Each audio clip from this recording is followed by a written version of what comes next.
Isang mapagpalang araw sa ating lahat. Ako ang inyong lingkod, Elijah Paul John Valdez, at welcome sa ating daily devotions. Ang ating verse for the day nasa Mga Gawa, chapter 17, verse 24 to 25. Sinasabi dito na, ang Diyos na gumawa ng sanlibutan at lahat ng naririto ay ang Panginoon ng langit at ng lupa, at hindi naninirahan sa mga templong ginawa ng tao. Hindi rin siya nangangailangan ng anumang tulong o paglilingkod ng tao, sapagkat siya mismo ang nagbibigay ng buhay, hininga at lahat ng bagay sa sangkatauhan.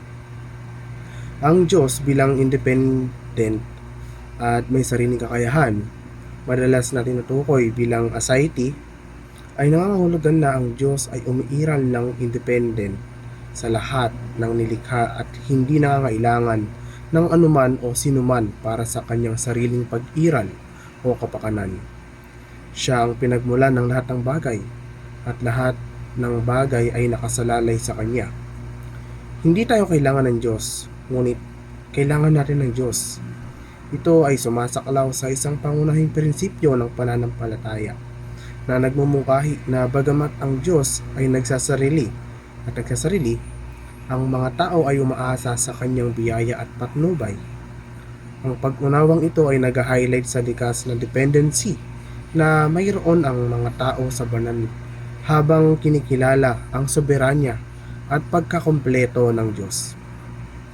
Ang isa sa mga dakilang katotohanan tungkol sa panalangin ay talagang nais ng Diyos na makipagsosyo sa atin sa pamamagitan ng panalangin.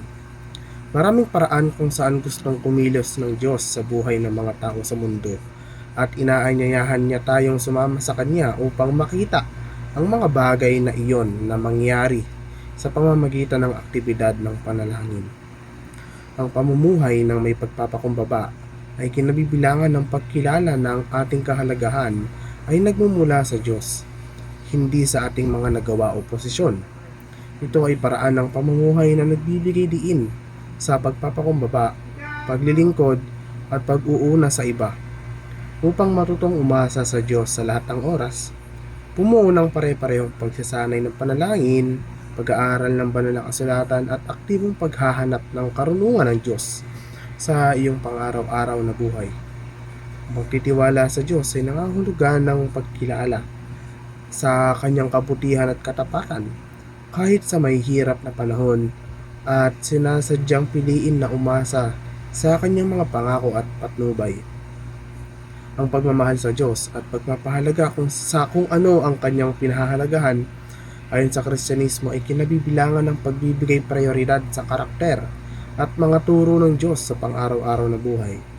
Tulad ng isang kaibigan na pinahahalagahan ang mahahalagang bagay sa kanilang kaibigan.